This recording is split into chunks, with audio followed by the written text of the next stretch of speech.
Daniel Murray. Eba, tamo de volta. Agora tem que caprichar na pronúncia, porque tem uma... Murray. Bom Murray. te ver, viu? Bom saber que você tá Murray bem. vem da onde? Estados Unidos, Alemanha? Escócia, né? Escócia, olha lá. Já visitou sua terra natal? Eu fui uma vez, fiquei encantado, não queria ir embora, assim. Foi uma emoção muito forte. Fui com a minha mãe e ela não conhecia a Escócia. E o avô que sempre falava, um dia a gente vai junto e tal. Acabei eu indo com a minha mãe. Foi Seu avô que é escocês?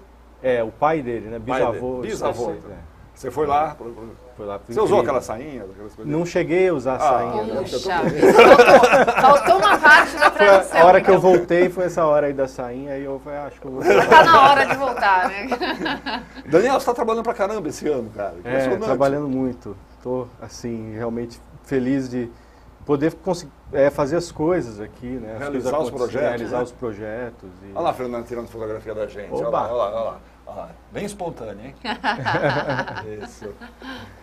E estou agora com esse novo trabalho, Universos em Expansão. Esse aí, que está lá perto da Roberta. Que foi fruto de um edital, né, do PROAC, que eu ganhei no final do ano passado, começo desse ano comecei a realizar, que eu pude gravar obras inéditas de compositores brasileiros, contemporâneos, todos vivos, enfim, e trabalhar com eles de perto essas obras, né? Que é uma linha de trabalho que você já vinha fazendo há uns tempos atrás. Já vinha fazendo. Na verdade, foi meu primeiro CD, Universos Sonoros para Violão e Tape.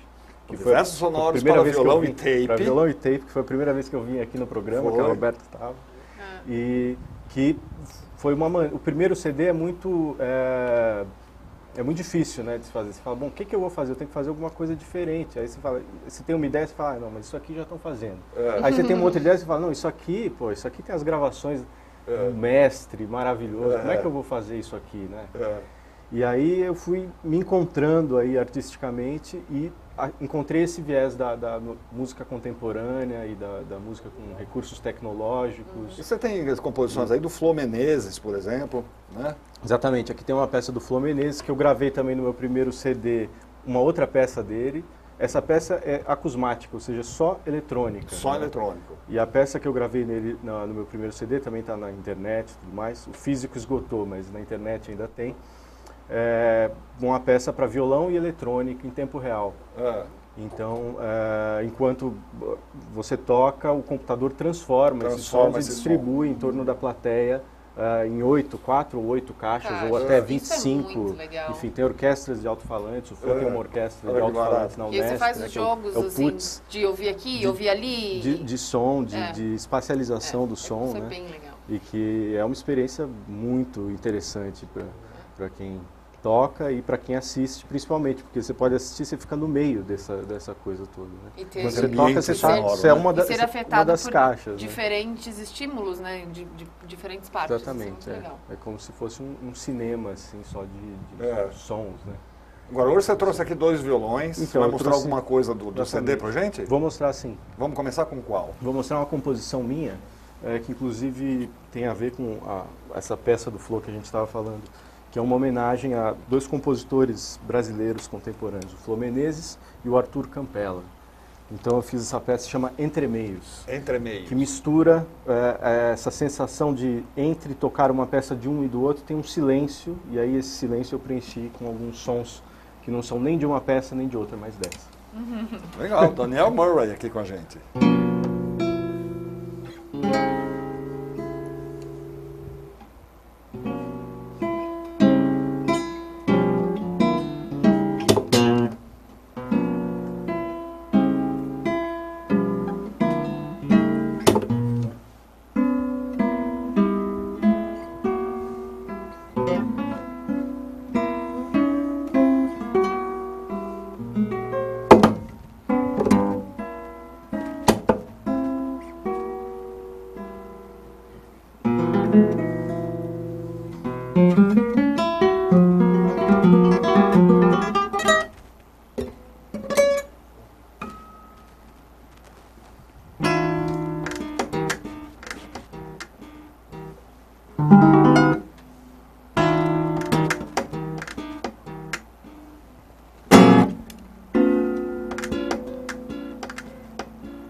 Caramba!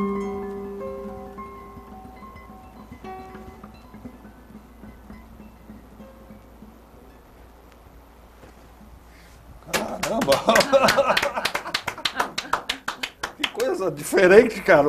É muito diferente daquele violão tradicional que a gente está acostumado a ouvir, os Dilermando Reis da vida, assim, os Canhoto. É bastante diferente, mas vem dali, né? Porque o violão não deixa de ter, em nenhum momento na música contemporânea, na produção contemporânea, a doçura própria do violão, né? Mas você explora outras partes, recursos do instrumento, recursos, até o outro lado da corda, né? Que tem esse som assim, quase daquele violãozinho de criança. De criança, né? Na feira.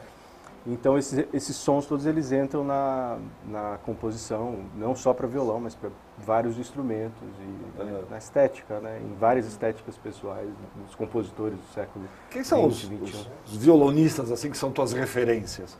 Os caras que você presta atenção, você fala, opa, isso aí eu preciso. Nisso de criar um repertório e de trabalhar com os compositores, o Julian Bream, que é um guitarrista inglês, é uma referência acho, mundial e para muitos violonistas, inclusive para mim, porque ele criou, ele veio de uma coisa muito forte que o André Segovia tinha criado, que é uma outra referência muito grande, e para fugir disso, né, e criar seu próprio universo, ele começou a fazer parcerias com compositores ingleses e os compositores escrevendo para ele, vendo que era possível fazer essas coisas no violão, porque o violão é um instrumento um pouco assim. Ele é muito popular, muito simples, ao mesmo tempo ele é meio complicado para os compositores. Ele não está nos tratados de orquestração, fica um negócio meio misterioso. E essa parte muito desse livre também, né? Muito Muito livre. A partir livre. do momento que você tem a técnica, sua chance de criação é infinita. Né? Exatamente. Mas aí para quem não toca o instrumento, né, escrever para o instrumento pode ser um negócio bastante complicado. Traiçoeiro, né? Às vezes. Até traiçoeiro. Então, de repente, o cara escreve um negócio, mas ele nem... Aí fala, puxa, mas não é assim. O violonista vai tocar e fala, mas isso aqui é impossível.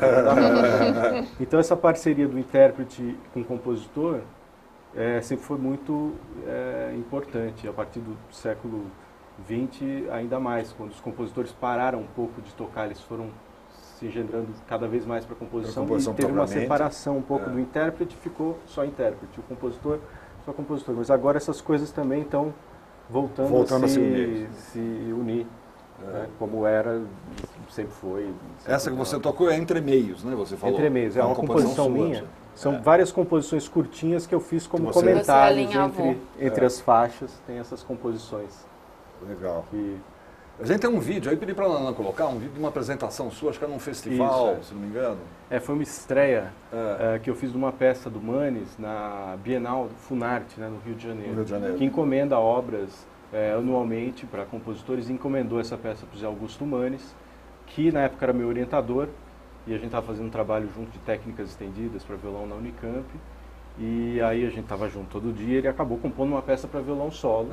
E me dedicou, eu gravei no CD também e fiz a estreia na Funarte. Vamos ver?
festival de música contemporânea. A Bienal, já é tradicional. É a Bienal da Funarte, né, que é um dos poucos festivais que consegue se manter. Já, eu não lembro agora o número da edição, mas já 20ª, bem tradicional. E que a gente espera que continue, porque ele proporciona isso, quer dizer, que as obras dos compositores sejam tocadas. As novas ideias, né? E que as novas ideias comecem a circular e tal, e que as obras não fiquem na gaveta. Que isso que você colocou no seu Pois violão? a Roberta estava perguntando. Isso aqui é uma... Agora é um violão mágico, não? Eu vou para a rua fazer mágica, né? Mas é uma preparação para o instrumento soar de uma maneira um pouquinho diferente. Mostra aí pra gente agora, né? Diferente. Como é que chama? Essa peça se chama Maracatu de Manu. É uma composição minha Maracatu de também. Manu. Legal, Daniel Murray.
Finale? É um número, né? Legal, porque dá uma coisa percussiva, né? Sim. Parece aqueles tamborizinhos, aquelas coisinhas. Exatamente, uma caixa clara. Caixa, aquele sonzinho meio rachado, né? Aquela coisa meio...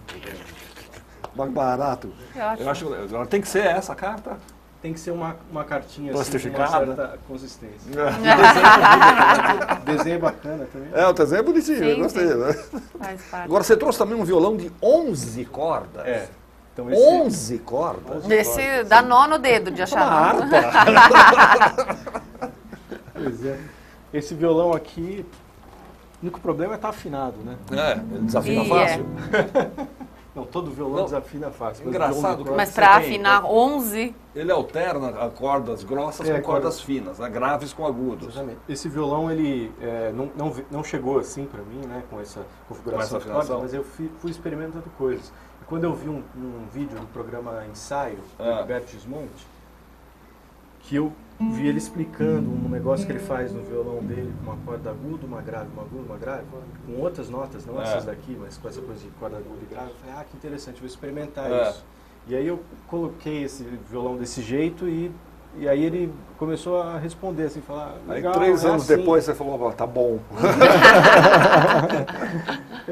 E aí, Essas coisas é uma experimentação mesmo. né? Você tem que experimentação. Eu fiquei pelo menos um testando. ano com outra afinação que não era essa, até descobrir essa afinação. E quando eu cheguei um ano depois disso aqui, eu falei, poxa, acho que fica assim. Aí ficou mesmo. Ele está registrado aqui? Tá no... Ele está registrado pela primeira vez nesse CD com uma composição inédita do Ailton Escobar para violão eletrônico e do Marco Siqueira. Né? E é qual? E aí tem o Madrigal do Marco Siqueira. Madrigal. A primeira e a última faixa são violão de 11 cordas. Legal. E as outras, James Correia, Eliere Moura, Zé Augusto Manes, que a gente ouviu, e Arthur Campela, violão de 6 e violão eletrônico. Esse CD está disponível? Ele se Já encontra? está disponível, já está sendo distribuído pela Trator e já se encontra no Spotify, no Deezer, no iTunes e todos esses sites e também fisicamente nas lojas.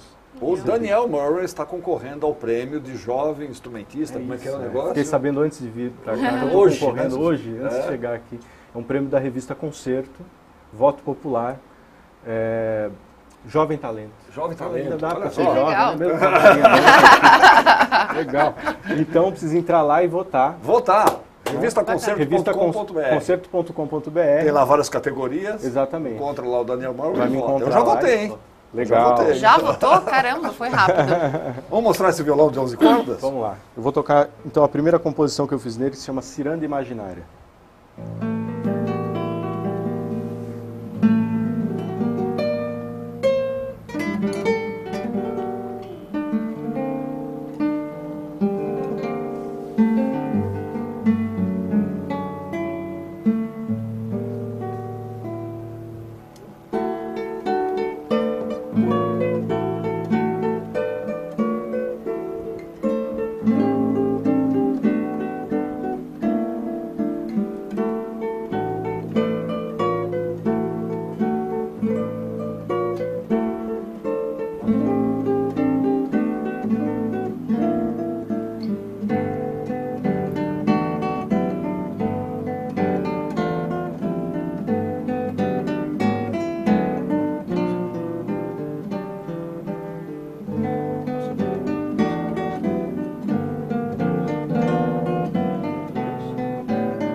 gente viaja. Como tem corpo, né? Nossa, parece que tem 2 violões tocando, assim, juntos, né? Tem um Universo corpo em expansão nas boas casas do ramo, nos melhores sites da internet. Encontra fácil. Lançamento da Totem. Totem. Legal. Amanhã você tem uma apresentação com o Trio Opus. Exatamente. Amanhã, no Sesc Pompeia, lançamento do disco do Trio Opus 12, com Paulo Portalegre, Christian Dosa, composições de Paulo Bellinati, Marco Pereira, Sérgio Assad e Paulo Portalegre, amanhã no Sesc Pompeia. Legal. E revistaconcerto.com.br, votar lá no Daniel Murray. Isso aí. Daniel, obrigadão, cara. Sucesso pra você aí. Que bom. Parabéns pela sua Daniel. ousadia como instrumentista Obrigada, e pela viu? seriedade Obrigada como pela você leva presença. esse trabalho seu aí. É muito legal. Muito obrigado.